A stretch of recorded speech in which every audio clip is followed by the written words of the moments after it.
Assalamualaikum warahmatullahi wabarakatuh. Sahabat-sahabat sejarah yang kami hormati, di kesempatan kali ini kita berjumpa kembali.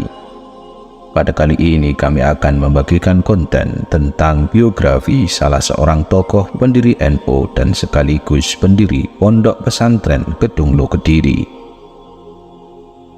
Beliau merupakan salah satu tokoh ulama karismatik yang terkenal mudah mendapatkan ilmu laduni semenjak kecil.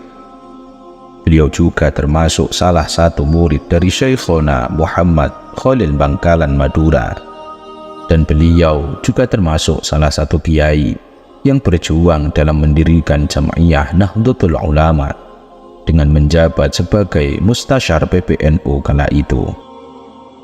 Beliau adalah Kiai Haji Muhammad Ma'ruf Kedunglo, sang pendiri sejati Pondok Pesantren Kedunglo Kediri, Jawa Timur. Sahabat-sahabatku sekalian, sudah tahukah sahabat seperti apakah perjuangan beliau dalam menuntut ilmu dan bagaimanakah kisah beliau dalam mendirikan Pondok Pesantren Kedunglo Kediri? Marilah sahabat-sahabatku sekalian, kita simak bersama-sama kisah biografi beliau, Kiai Haji Muhammad Ma'ruf Kedunglo.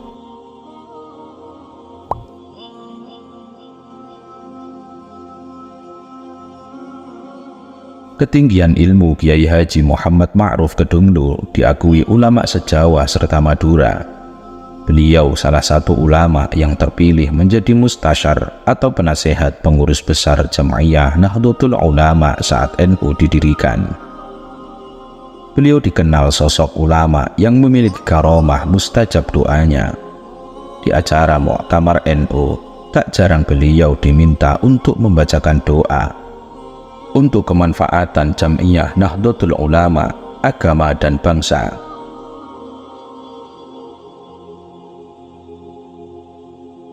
Kiai Haji Muhammad Ma'ruf Kedunglo lahir pada tahun 1852 Masehi di Dusun Kelampok Arum, Desa Badal, Kecamatan Ngadiluwe, Kabupaten Kediri, Jawa Timur.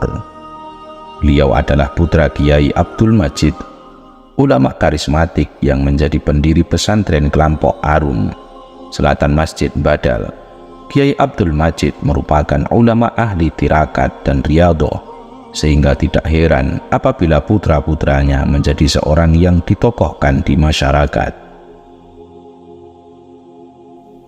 Konon Kiai Abdul Majid memiliki kebiasaan tirakat dengan hanya makan kunir saja. Cerita Kiai Haji Muhammad Ma'ruf kepada santri-santrinya bahwa ayahandanya yaitu Kiai Abdul Majid adalah seorang yang sabar luar biasa. Ibunya ingin tahu sampai di mana kesabaran sang suami. Suatu hari, ibu Kiai Ma'ruf membuatkan sayur tom.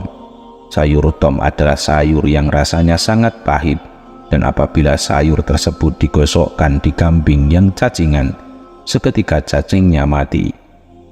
Kemudian sayur tom itu dihaturkan kepada sang suami. Dengan lahapnya sang suami seolah merasa tidak kepahitan. Kiai Abdul Majid tersenyum manis sembari berkata, "Segar sekali sayur buatanmu ini. Besok buatkan sayur seperti ini lagi ya," pinta Kiai Abdul Majid kepada sang istri.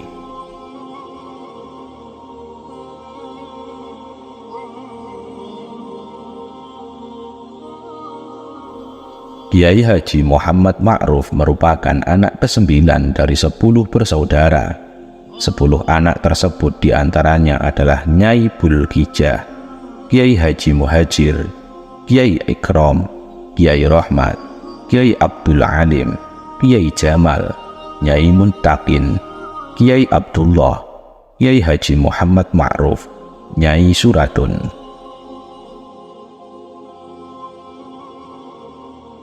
Muhammad Ma'ruf awal mula belajar di bawah bimbingan kedua orang tuanya. Masa belajar di bawah bimbingan dan kasih sayang dari kedua orang tuanya ini berjalan hanya sebentar. Pasalnya sang ibu tercinta telah wafat di saat beliau masih kecil.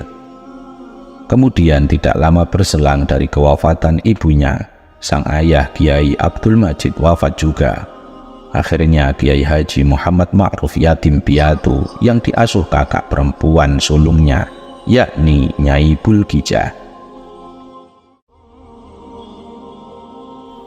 Karena kondisi ekonomi Mbak Yunya juga pas-pasan, maka tidak heran jikalau dia di usia wajib belajar belum melaksanakan sekolah.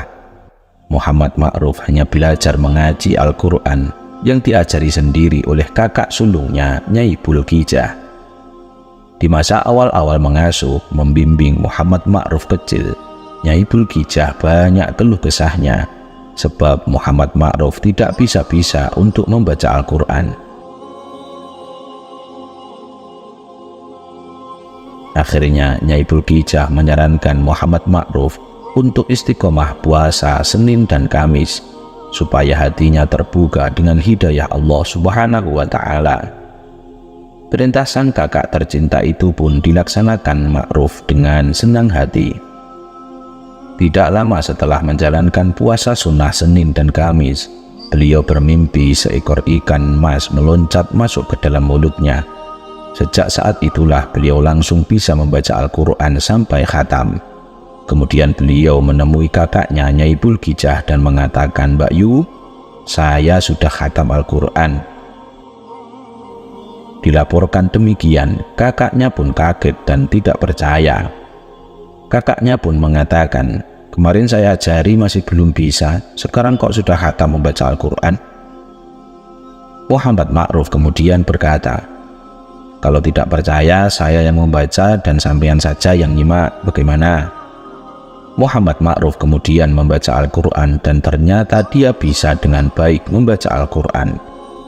Walhasil, atas izin Allah Subhanahu wa Ta'ala, Muhammad Ma'ruf terbuka hatinya sehingga bisa membaca Al-Quran dengan fasih, baik dan benar.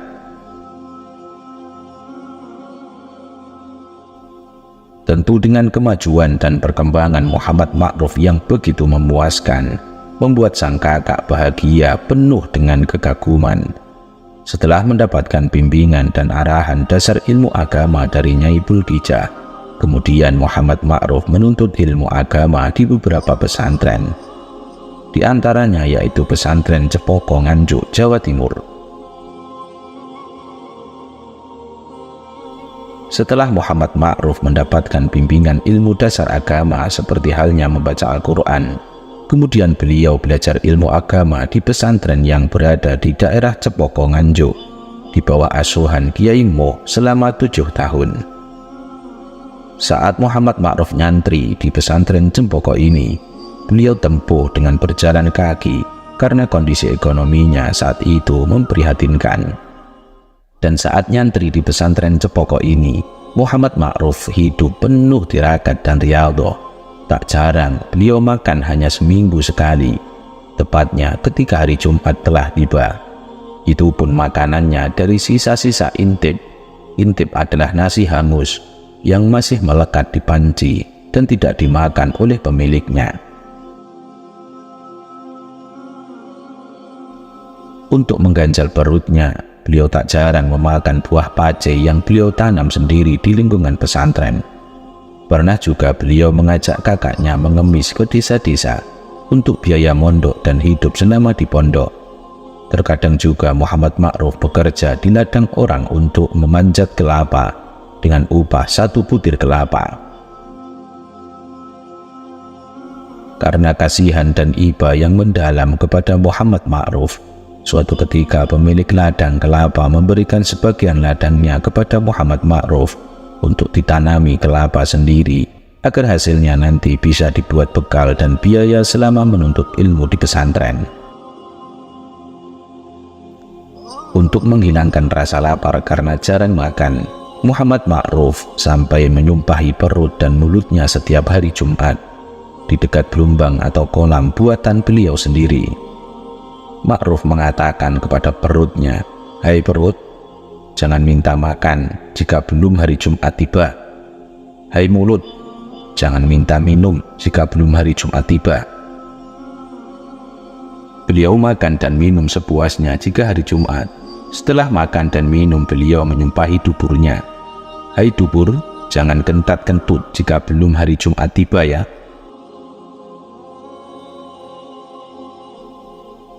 Selama nyantri di pesantren Cepoko ini, Muhammad Ma'ruf memiliki kebiasaan puasa dan ibadah kepada Allah Subhanahu wa Ta'ala.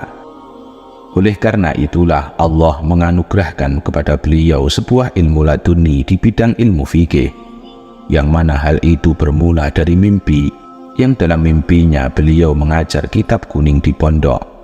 Setelah kejadian mimpi tersebut, beliau yang sudah mondok selama 7 tahun dan baru kelas 1 sanawiyah tiba-tiba bisa membaca kitab kuning yang biasa diajarkan kiainya. Muhammad Ma'ruf kemudian sowan kepada sang pengasuh, yaitu Kiai Moh.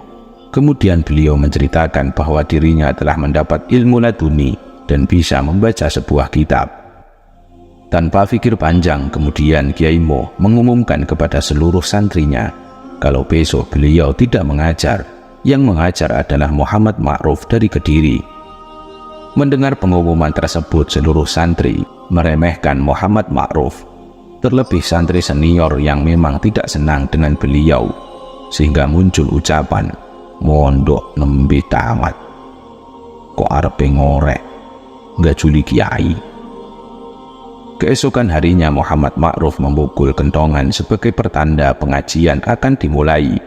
Namun karena para santri mengetahui bahwa hari itu yang menggantikan kiainya adalah beliau, maka yang hadir di masjid hanya beberapa santri saja. Beliau tidak memperdulikan hal itu dengan ketidakhadiran santri senior yang alim. Beliau tetap mengaji kitab yang biasa diajarkan Kiai Moh. Ternyata benar adanya, Muhammad Ma'ruf bisa mengajar dengan baik dan benar. Tentu saja kejadian ini menggemparkan seisi pondok. Muhammad Ma'ruf, santri miskin yang semula diremehkan, seketika itu dipuji dan dihormati. Setelah Muhammad Ma'ruf belajar ilmu agama di pesantren di daerah Cepoko Nganjuk, di bawah asuhan Kiai Moh selama 7 tahun, kemudian beliau melanjutkan menuntut ilmu di pesantren darat di daerah Semarang, Jawa Tengah, yang diasuh oleh Kiai Haji Soleh Darat selama 2 tahun. Kiai Haji Soleh Darat merupakan tokoh alim dan abid yang ketokohannya telah diakui ulama Nusantara. Hasil didikan beliau banyak santrinya yang menjadi ulama besar, yang diantaranya adalah Kiai Haji Hashim Asy'ari, pendiri dan Rais Akbar PBNU, Kiai Haji Ridwan Mujahid Semarang, Mustasyar PBNU, Kiai Haji Ahmad Dahlan atau Muhammad Darwis, pendiri Muhammadiyah.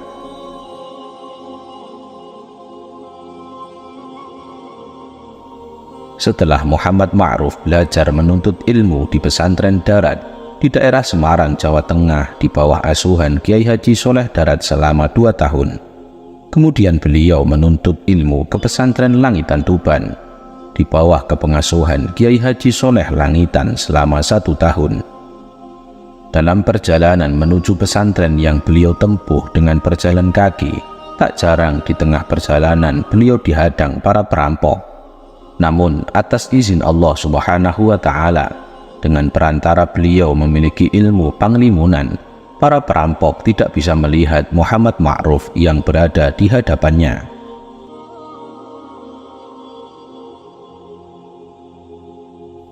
Setelah nyantri di pondok pesantren Langitan Tuban, Ma'ruf kembali ke kampung halamannya.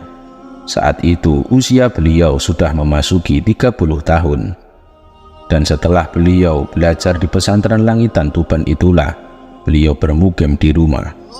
Saat mukim di rumah ini, beliau menikah dengan putri sulung Kiai Haji Soleh Banjar Melati yang bernama Nyai Hajah Hasanah. Setelah menikah, sekitar 2 tahun menemani sang istri tercinta, dan setelah putra pertamanya lahir, dengan bekal dari mertua Kiai Haji Soleh Banjar Melati, Muhammad Ma'ruf melanjutkan belajarnya di pesantren Kademangan, Bangkalan, Madura, di bawah asuhan Kiai Haji Syekhona Khalil Bangkalan, Madura.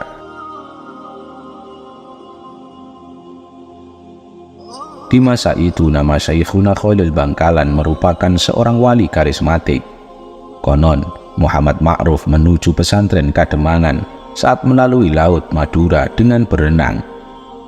Saat tiba di pesantren yang dituju, Muhammad Ma'ruf disambut langsung oleh sang pengasuh, yaitu Kiai Haji Khalil Bangkalan.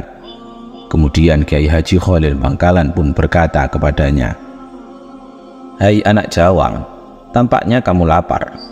Ini saya beri makan, harus dihabiskan," perintah Kiai Haji Khalil Bangkalan, seraya menyerahkan nasi satu nampan besar dengan lauk ikan bandeng sebesar betis orang dewasa.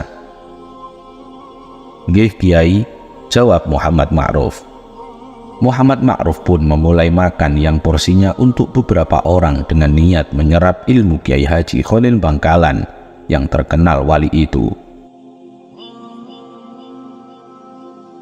Selama Muhammad Ma'ruf makan, sang kiai selalu mengawasi calon muridnya dengan berdiri di samping Muhammad Ma'ruf dengan memegang tongkat yang siap dipukulkan apabila si calon santrinya tidak menghabiskan makanan yang telah beliau berikan.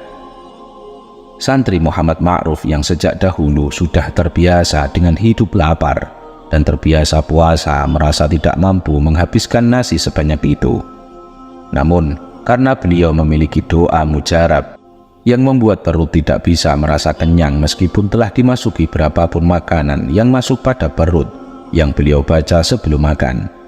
Akhirnya beliau pun mampu menghabiskan nasi senampan tanpa tersisa dari pemberian Kiai Haji Khalil Bangkalan. Mengetahui akan hal itu, Kiai Khalil berkata, "Ini orangnya yang akan menghabiskan ilmuku." Di saat nyantri di pesantren Kademangan Madura di bawah asuhan Kiai Haji Muhammad Khalil, kebiasaan Muhammad Ma'ruf dengan tirakat dan riyadah terus berlanjut.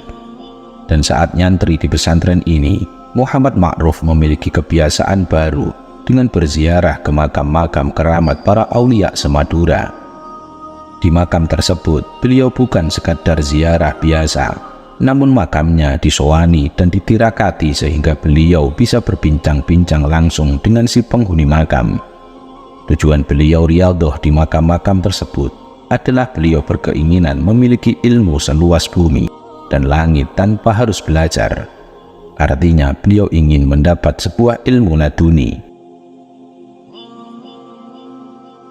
Setelah banyak sekali makam keramat yang beliau sowani, namun semuanya memberi jawaban kalau ingin alim harus belajar terlebih dahulu. Jawaban tersebut membuat kecewa Muhammad Ma'ruf. Padahal yang diinginkan Muhammad Ma'ruf dapat ilmu tanpa harus belajar, kok disuruh belajar. Terakhir, beliau sowan dan riyadhah di makam yang berada di Pucuk Sangkak. Sebagaimana yang sudah-sudah, di sana beliau tirakat dan ditemui oleh penghuni makam. "Hai anak muda, mengapa kamu tirakat di sini?" Kata penghuni makam, "Saya nyantri di Bangkalan ingin jadi orang alim. Doakan saya agar diberi ilmu laduni," pinta Muhammad Ma'ruf. Dan jawaban penghuni makam itu lain daripada yang lain. "Bisa, kamu bisa mendapat ilmu laduni, tapi tirakatmu masih kurang." Muhammad Ma'ruf langsung menangis sedih putus asa. "Saya sudah tirakat seperti ini tapi masih kurang," kata benak hati Ma'ruf. Dengan penuh putus asa, Muhammad Ma'ruf akhirnya kembali ke pondok dan terus menangis. Kiai Haji Muhammad Khalil Bangkalan mengetahui apa yang dirasakan muridnya. Kemudian beliau bertanya, "Ma'ruf, sudah berminggu-minggu kamu tidak berada di pondok. Kemana saja kamu selama ini?" Tanya Kiai Khalil. "Saya riyadhah di kuburan wali-wali ya Syekh. Mereka semua tidak bisa memberi saya ilmu laduni. Terakhir saya riyadhah di makam Pucuk Sangkak. Katanya saya bisa mendapatkan ilmu laduni, namun riyadhah saya masih kurang," katanya. "Riyadhah yang mana lagi yang harus saya lakukan? Padahal semua riyadhah sudah saya lakukan," kata Muhammad Ma'ruf. Kiai Haji Khalil pun berkata, "Ada satu makam lagi yang belum kamu datangi, yaitu makam Mbah Abu Syamsuddin di Batu Ampar. Beliau adalah seorang wali besar. Semalam saya bertemu Mbah Abu Syamsuddin. Beliau menyuruh saya menulis di kuburannya, siapa yang bisa mengkhatamkan Al-Quran sekali duduk, apapun keinginannya akan tercapai. Itu kata Mbah Abu Syamsuddin. Mendengar dawuh Kiai Haji Khalil Bangkalan, Muhammad Ma'ruf langsung berangkat ke Batu Ampar dan mengkhatamkan Al-Quran dari subuh sampai asar sekali duduk. Selesai mengkhatamkan Al-Quran di makam itu, seketika datang angin menerpa tubuh Muhammad Ma'ruf. Dalam perasaan beliau, saat itu kepalanya dipegang dan ditumpahi nasi kuning, sehingga beliau muntah berak.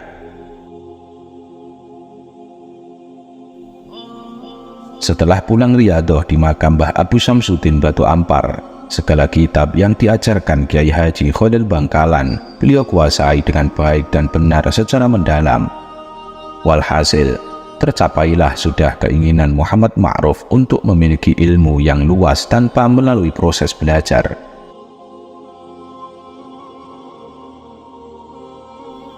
Sahabat-sahabat sejarah rahimakumullah, Kiai Haji Muhammad Ma'ruf Dunglo telah menikah berkali-kali, namun hanya Nyai Hasanah binti Kiai Haji Soleh Banjar Melatilah yang telah memberi keturunan banyak. Dari perkawinan beliau dengan Nyai Hajah Hasanah, beliau telah dikaruniai 9 anak, yang mereka diantaranya adalah Nyai Musta'inah, Kiai Haji Muhammad Yasin, Nyai Aminah, Nyai Siti Saroh, Siti Aisyah, Nyai Romlah, Kiai Haji Abdul Majid, Kiai Ahmad Malik, Qomaruz Zaman yang wafat saat kecil. Sedangkan pernikahan beliau dengan Nyai Maimunah dari Kalampok Arum Badal telah dikaruniai 1 putri yang bernama Fatimah. Sedangkan pernikahan beliau dengan Nyai Masrifah dari Sanggrahan telah dikaruniai 2 anak yang bernama Muhammad Zainuddin yang wafat saat kecil, Maimunah. Sedang pernikahan beliau dengan istri keempat dan kelima yang namanya tidak diketahui tidak dikaruniai anak, namun diketahui asalnya yakni dari Prambon Nganjuk dan Gampeng Kerojo Kediri.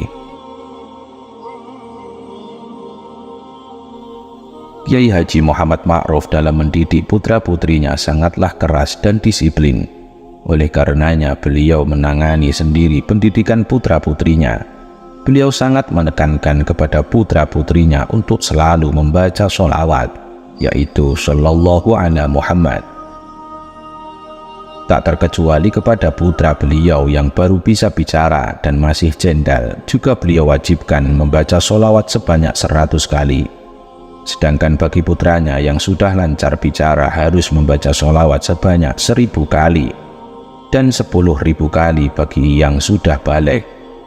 Mereka semua mendapat bimbingan langsung dari Kiai Haji Muhammad Ma'ruf Kedunglo, sehingga putra-putri beliau tumbuh menjadi seorang yang cerdas dan berguna di masyarakat.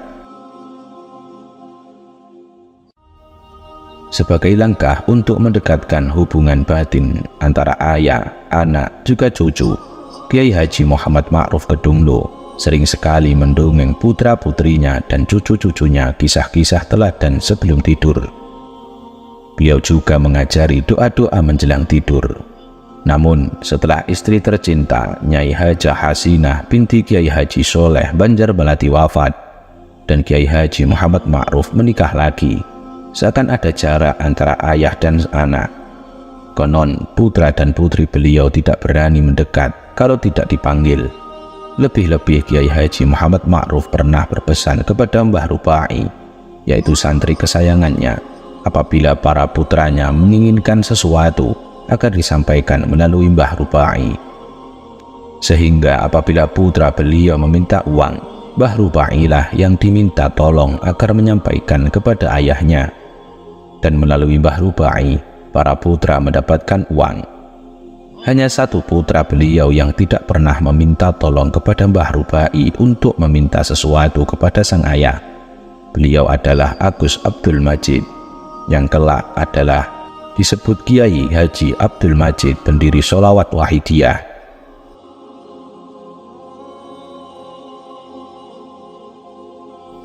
Sahabat-sahabat sejarah rahimakumullah, setelah nyantri di pesantren Kademangan Madura di bawah asuhan Kiai Haji Khalil Bangkalan, kemudian Kiai Haji Muhammad Ma'ruf disuruh mertuanya agar mencari tanah untuk dijadikan pondok pesantren. Tentu saja beliau tidak menyia-nyiakan kesempatan itu. Dalam memilih tempat yang akan dibangun, beliau sangat berhati-hati agar mendapat petunjuk dari Allah Subhanahu wa Ta'ala, di mana lokasi yang tepat. Kiai Haji Muhammad Ma'ruf membaca sholawat nariyah sebanyak 4.444 kali.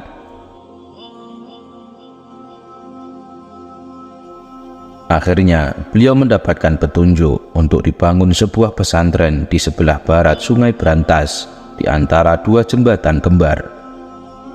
Kemudian alamat tersebut diaturkan kepada mertuanya, yaitu Kiai Haji Soleh Banjarmelati.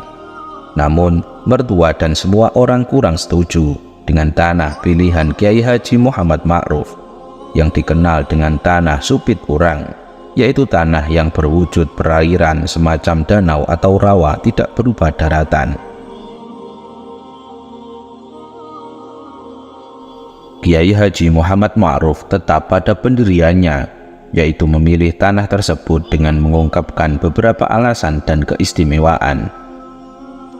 Di antara alasan yang mendasar kenapa Kiai Haji Muhammad Ma'ruf memilih tempat tersebut, yaitu kelak pesantrennya memiliki beberapa keistimewaan. Pertama, dekat pasar. Kedua, dekat sungai. Apabila ke arah timur, dekat dengan kota Kediri.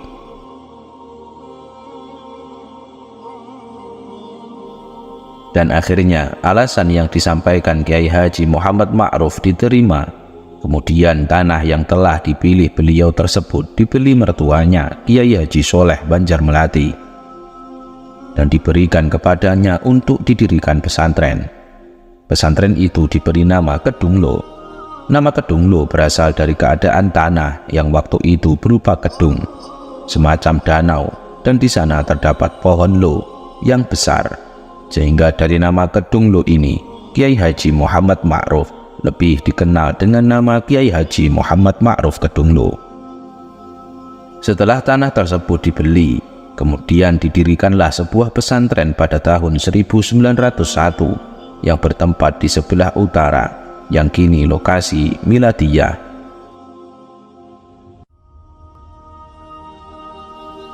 Semakin lama semakin tersebarlah keberadaan Kiai Haji Muhammad Ma'ruf mendirikan sebuah pesantren. Banyak santri yang mau nyantri ke pesantren beliau, namun selalu beliau tolak. Dan sebagian santri beliau serahkan kepada Kiai Haji Abdul Karim Lirboyo yang saat itu baru merintis pesantren dan santrinya masih sedikit. Kiai Haji Muhammad Ma'ruf tidak berkeinginan memiliki santri banyak. Saat ditanya akan hal itu, beliau menjawab, "Saya itu kenapa kok tidak ingin memiliki santri banyak?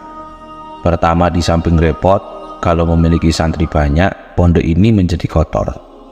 Karena itu saya mohon kepada Allah Subhanahu wa Ta'ala agar santri saya tidak lebih dari 40 orang. Kalau lebih dari 40, ada yang nakal dan akhirnya pondok menjadi kotor." Dan ternyata setelah diteliti, jumlah santri beliau tidak pernah lebih dari 40 santri. Kalau lebih dari 40 santri, pasti ada yang berhenti dan pulang atau boyong. Kiai Haji Muhammad Ma'ruf merupakan pengasuh dan pengajar tunggal di pesantren Kedunglo yang beliau dirikan. Beliau tidak memiliki guru pembantu yang mengajar santri-santrinya. Semua santri-santrinya beliau tangani dan dibimbing sendiri. Tak mengherankan kalau sudah lulus dan pulang, santri jebolan yang beliau bimbing menjadi orang hebat di masyarakat.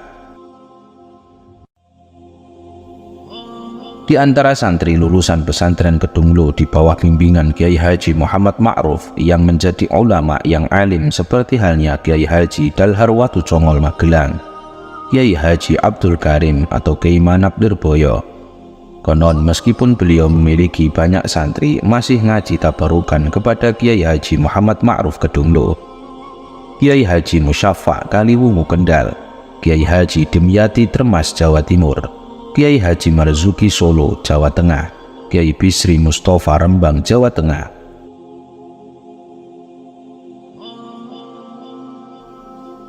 Kiai Haji Muhammad Ma'ruf adalah ulama yang sangat alim dan benar-benar menguasai berbagai macam disiplin ilmu agama. Kitab-kitab yang beliau ajarkan merupakan kitab yang tingkatannya tinggi.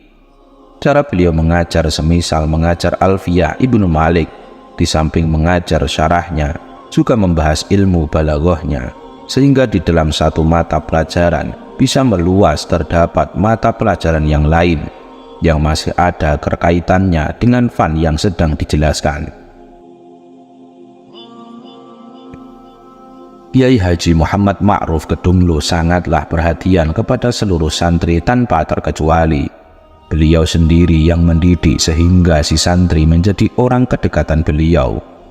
Kiai Haji Muhammad Ma'ruf Kedunglo memposisikan dirinya dengan para santri seperti halnya seorang ayah kepada anaknya. Oleh sebab itulah beliau sangat dihormati dan disayangi oleh para santri-santrinya. Sahabat-sahabat sejarah rahimakumullah, bagi Kiai Haji Muhammad Ma'ruf membaca sholawat merupakan sebuah amalan yang istimewa dan banyak berkhasiat, sehingga beliau menyuruh seluruh keluarganya untuk mengamalkan membaca sholawat. Sholawat itu adalah Shallallahu ala Muhammad. Ada yang beliau haruskan membaca 100 kali, ada yang 1000 kali, ada yang 10.000 kali. Pengamalan ini sesuai kemampuan usia dan kondisi pribadi masing-masing. Saking cintanya dengan amalan sholawat, tak mengherankan salah satu putra beliau menjadi pencipta sholawat yang biasa dikenal sholawat wahidiyah. Sholawat wahidiyah ini disusun Kiai Haji Abdul Majid dan telah memiliki jutaan jamaah dari berbagai daerah. Apabila ada tamu meminta solusi atau meminta amalan, tak jarang beliau cukup memerintahkan untuk mengamalkan sebuah sholawat.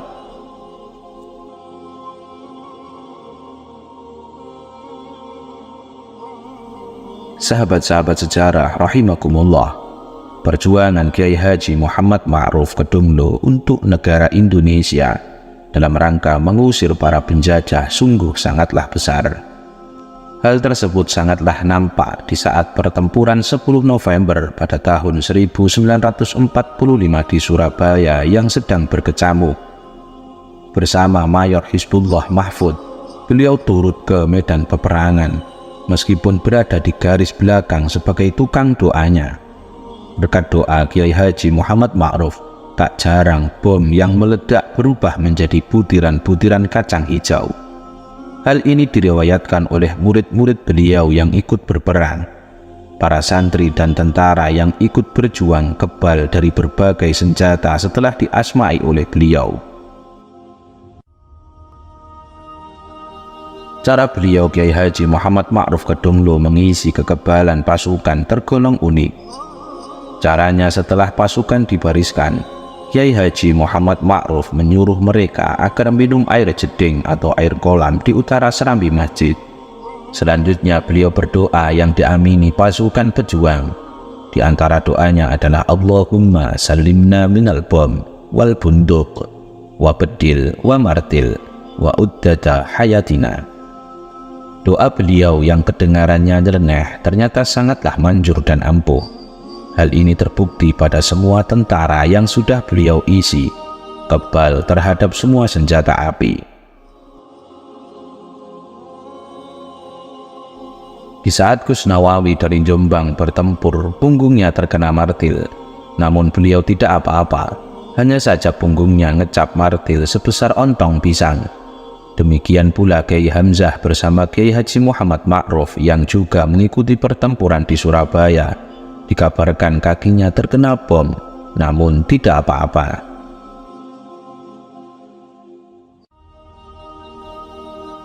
Kiai Haji Bisri Mustafa, ayah Gusmus, Rembang, Jawa Tengah, di zaman itu pernah dikejar-kejar penjajah Jepang.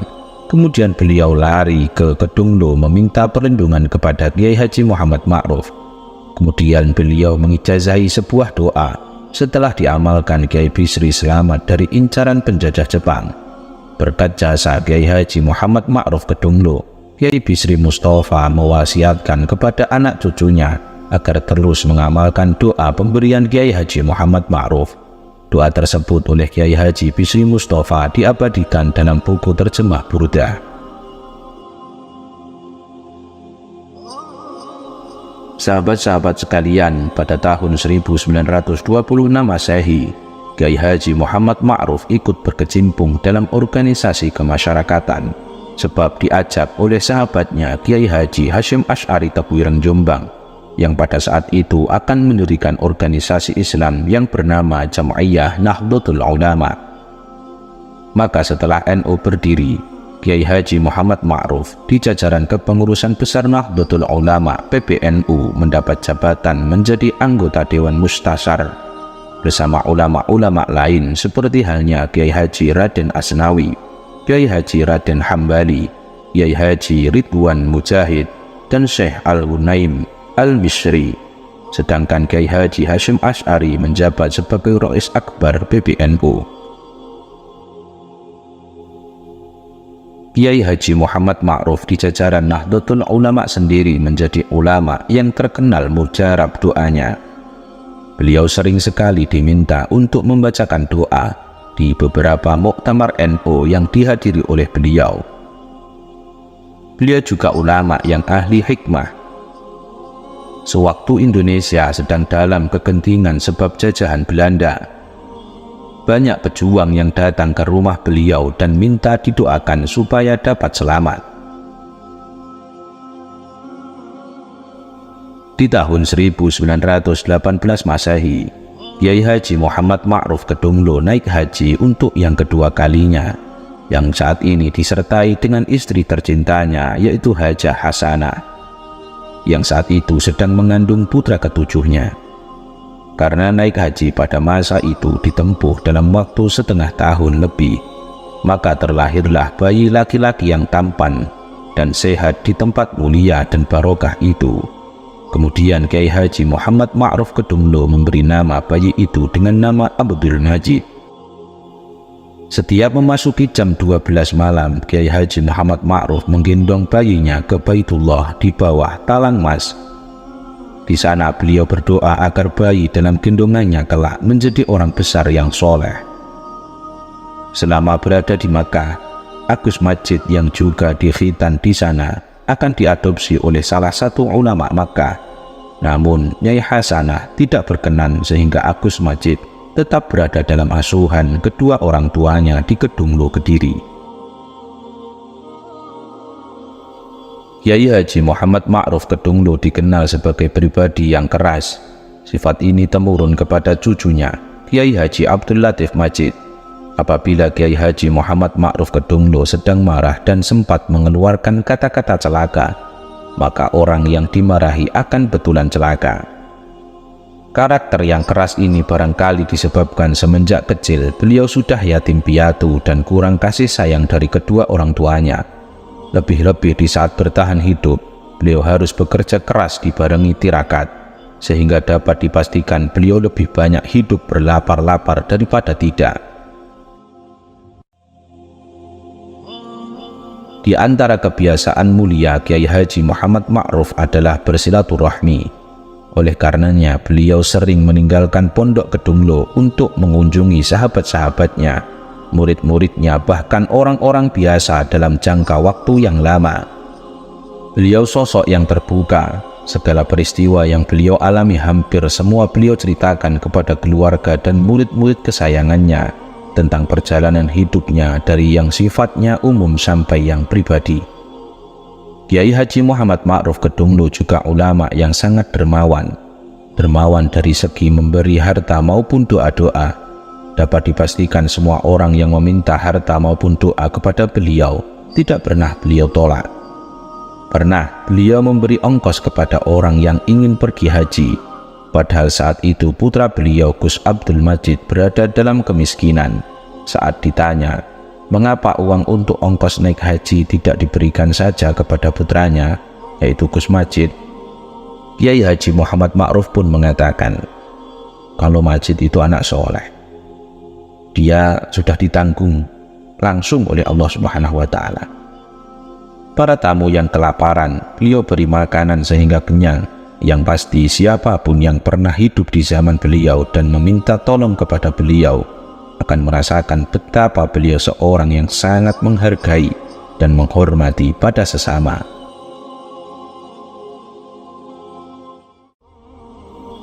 Meskipun Kiai Haji Muhammad Ma'ruf dikenal seseorang yang alim dan dikenal doanya makbul, namun beliau ternyata bersifat sangat tawadhu dan menjaga anak keturunannya agar bersifat tawadhu. Dalam arti tidak membangga-banggakan keturunannya, beliau pernah berkata kepada salah seorang santri kepercayaannya, "Aku ini memiliki catatan silsilah keluargaku. Namun karena aku khawatir nanti anak turunku membanggakan nasabku, akhirnya catatan itu aku titipkan kepada Kiai Haji Abu Bakar Bandar Kidul," kata beliau, Kiai Haji Ma'ruf Kedunglo. Setelah NU diresmikan pada tahun 1926 Masehi, tidak mau ketinggalan, Kota Kediri membentuk kepengurusan NU di tingkat cabang, dan secara aklamasi Kiai Haji Ma'ruf Kedunglo sebagai Rois Suriahnya, Kiai Haji Abdul Karim Lirboyo sebagai Ketua Tanfidiyah, dan Kiai Haji Abu Bakar Bandar Kidul sebagai Khatib Suriah NU Kota Kediri. Waktu itu usia tiga tokoh karismatik itu sudah di atas 70 tahun. Tiga serangkai kiai itu kemana-mana selalu runtang-runtung bersama-sama, tetapi dalam urusan rokok sangat berbeda. Kiai Haji Muhammad Ma'ruf terkenal perokok berat, sedang Kiai Haji Abdul Karim Lirboyo tidak merokok sama sekali, dan Kiai Haji Abu Bakar sekali-kali terlihat merokok. Suatu ketika, melihat Kiai Haji Muhammad Ma'ruf merokok tanpa berhenti, Kiai Haji Abdul Karim Lirboyo mencoba menggoda. "Mas, iku tungku api apa mulut?" Kiai Haji Muhammad Ma'ruf pun menyaut, "Ya ini mas bedanya antara kambing dengan manusia. Kalau manusia ya merokok." Sedangkan Kiai Haji Abu Bakar hanya diam melihat kedua sahabatnya bercanda sambil meneruskan bacaan sholawat yang menjadi kebiasaannya. Sahabat-sahabat sejarah rahimakumullah, Kiai Haji Muhammad Ma'ruf adalah ulama yang dikenal mustajab doanya, sehingga tak heran beliau berjuluk Shahibud Doa atau ulama yang mustajab doanya. Suatu saat Kiai Haji Muhammad Ma'ruf mengeluhkan doanya kepada dua sahabat karibnya, yakni Kiai Haji Abdul Karim Lirboyo dan Kiai Haji Abu Bakar Bandar Kidul. "Kang, kenapa doa kita sekarang ini kemustajabannya tidak seperti kita ketika masih di pondok dulu ya?" kata Kiai Haji Ma'ruf Kedunglo. Kiai Haji Abdul Karim mendengar pertanyaan Kiai Haji Ma'ruf Kedunglo hanya diam saja. Beliau merasa heran pasalnya Kiai Haji Muhammad Ma'ruf yang doanya masih cosbleng atau makbul itu merasakan ada kemerosotan dalam doanya. Kemudian Kiai Haji Abu Bakar menjawab, "Anu, Kang Ma'ruf, kita sekarang ini sering menghadiri undangan, sehingga sering makan enak-enak. Kurang prihatin mungkin. Itulah yang menyebabkan doa kita merosot kemustajabannya. Tidak seperti zaman ketika kita mondok dulu. Saat itu banyak susahnya, banyak tirakatnya. Kurang ngoten, Kang Ma'ruf."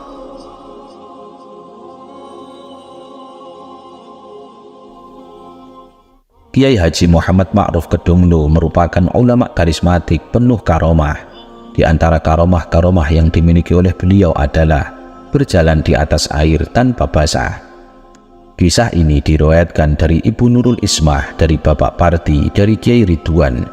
Beliau adalah santri Kiai Haji Muhammad Ma'ruf dari Paku, Kediri. Kiai Ridwan bercerita, suatu hari Kiai Haji Muhammad Ma'ruf Kedunglo mengajak Kiai Ridwan ke Doho, yang mana saat itu sungai Brantas banjir hingga airnya meluap dan tidak ada rakit atau gedek untuk menyeberang. Hendak berjalan lewat utara terlalu jauh. Akhirnya Kiai Haji Muhammad Ma'ruf berkata kepada santrinya, yaitu Kiai Ridwan, "Wah, terpaksa Ridwan, kita terpaksa menyeberangi sungai ini. Ridwan, berdirilah di belakangku dan pegangi jubahku.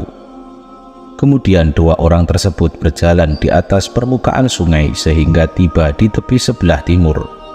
Sungguh ajaib, meskipun kaki Kiai Haji Muhammad Ma'ruf menyentuh air, namun sama sekali tidak basah. Sedangkan Kiai Ridwan hanya basah sampai mata kaki.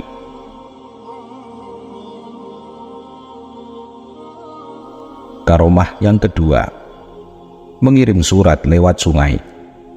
Kisah ini riwayat dari Mbah Yusuf. Mbah Yusuf adalah santri Kiai Haji Muhammad Ma'ruf dari Tawangsari, Tulungagung. Beliau pernah bercerita, suatu hari datang seorang tamu mengantar surat untuk Kiai Haji Muhammad Ma'ruf.